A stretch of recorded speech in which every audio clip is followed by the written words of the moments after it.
Ndugu zangu na watazamaji, kina dada zangu wote kwa ujumla, wazee, kina mama ambao mnatazama hii kanda mahali popote mlipo, nyinyi ni waheshimiwa watazamaji, hamjambo. Karibu katika uchanganuzi wa siasa. Ni kueleze vile hali ilivyo, kumewaka tena.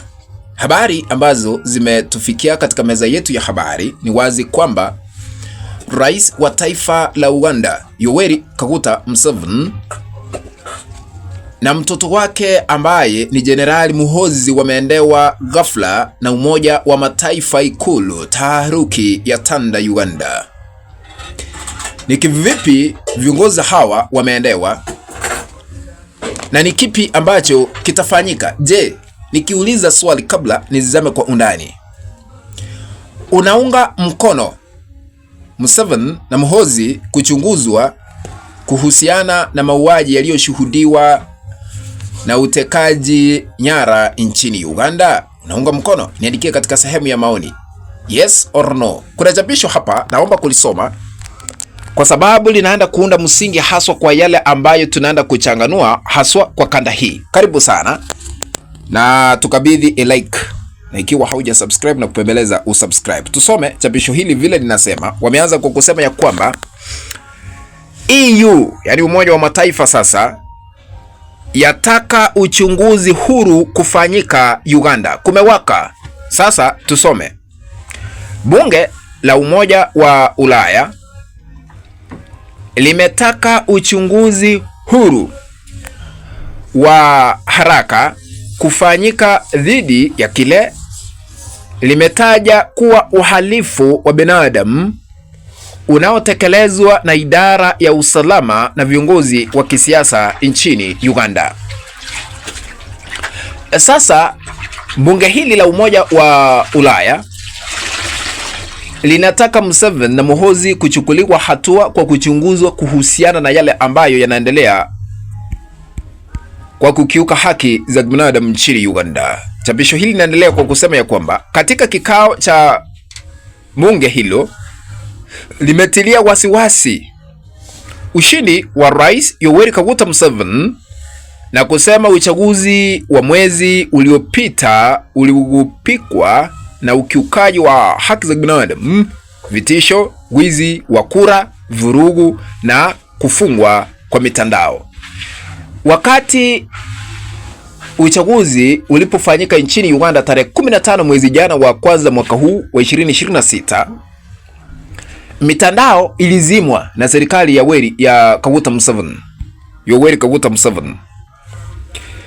Sasa bunge hili limepitisha kwamba kulikuwa na wizi wa kura. Ikumbukwe nilifanya uchanganuzi nikaeleza ya kwamba Bobi Wine ambaye ni kiongozi wa chama cha NUP, National Unity Platform, aliweza kukiri yeye mwenyewe kituo kile ambacho Yoweri Kaguta Museveni anapigia kura ambazo zilitoka kituo kile ni nyingi kuliko zile ambazo zimeandikishwa katika kituo kile, kumaanisha ni wizi wa kura. Sasa wanataka hayo yote yachunguzwe, vitisho hapa na pale kwamba tunataka Bobi Wine tumkamata akiwa hai ama amekufa. Yaani vitisho hizo zote zianze kuchunguzwa. Chapisho hili likaendelea kusema ya kwamba bunge hilo pia linataka viongozi wa upinzani ambao bado wanazuiliwa kuachiliwa huru na vitisho dhidi ya kiongozi wa upinzani Bobi Wine na hulikia ya matumizi ya vurugu wakati wa uchaguzi kukomeshwa mara moja. Wale wote ambao wamekamatwa, walitiwa mbaroni, walitekwa nyara kwa sababu ya siasa, akiwemo Bobi Wine ambaye yu mafichoni, wale ambao wamezuiliwa na serikali ya sasa ya Museveni waachiliwe huru mara moja. Sio mimi nimesema, ni bunge la Ulaya. Imeelezwa kuwa katika hatua za kupitisha adhima hiyo, wabunge 514 wamepiga kura kuunga mkono hoja hiyo, huku 56 wakikosa kushiriki. Hawa 56 hawakuwa, lakini wale wote ambao walikuwa wamehudhuria kikao kile cha Umoja wa Ulaya 514 waliweza kupitisha kwamba Museveni na Muhoozi wachunguzwe. Aidha, bunge hilo pia limeeleza wasiwasi kuhusu kufungiwa kwa mashirika ya kiraia na matumizi ya mahakama ya kijeshi kusikiliza kesi dhidi ya raia na pia kutoa taarifa zote kuhusu raia waliopotea, yaani wale ambao walitekwa nyara. Lazima uchunguzi ufanyike, tujue kwa nini walitekwa nyara, sababu ni zipi na wako wapi sasa hivi. Kauli ya bunge la Ulaya inajiri kipindi hiki kiongozi wa upinzani Bobi Wine akiwa bado yu mafichoni baada ya uchaguzi wa mwezi uliopita, akihofia kukamatwa. Unajua, kufikia sasa Bobi Wine hajulikani alipo.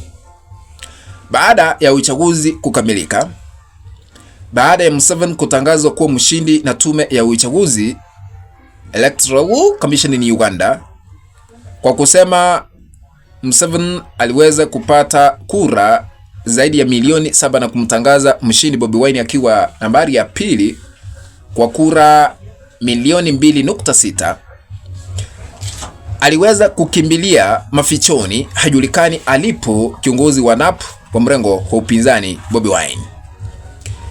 Anaogopa serikali ya sasa ya yule ambaye anaitwa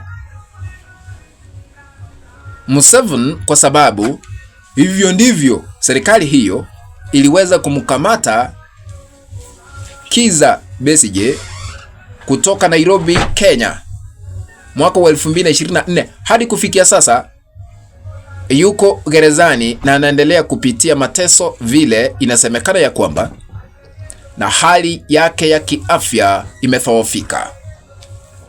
Ndio maana Bobi Wine alipoangalia vile serikali hii inawatesa akaingia mafichoni. Ikumbukwe nyumbani mwake kuna ulinzi wa kijeshi,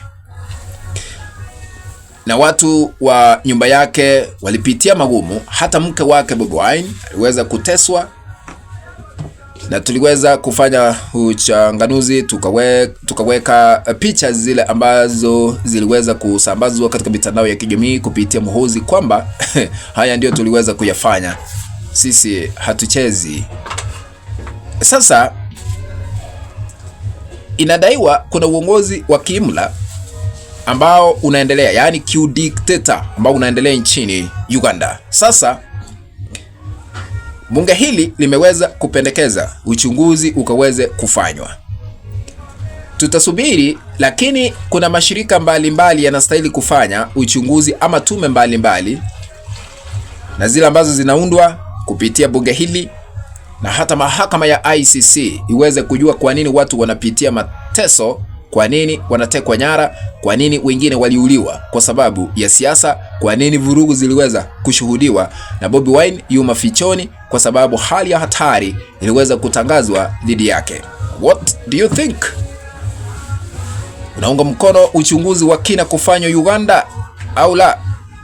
Niandikie hapa chini. Kufikia hapo mpenzi mtazamaji, ndipo natia kikomo katika uchanganuzi masuala ya kisiasa. Tukutane katika kanda ambayo nitaitengeneza hapo baadaye. If you have not subscribed to our YouTube channel, I'm requesting you to consider subscribing by smashing the subscribe button and this down here. Once you are done, remember to turn on the notification bell so that the moment we upload any video clip, you'll be notified automatically that Omokenya TV has uploaded a new video clip to watch. Remember to share our content always with our WhatsApp groups and even on Facebook. That is the only way we can continue building this channel of ours, Omokenya TV. Be blessed. Let's meet in the next video. Bye bye.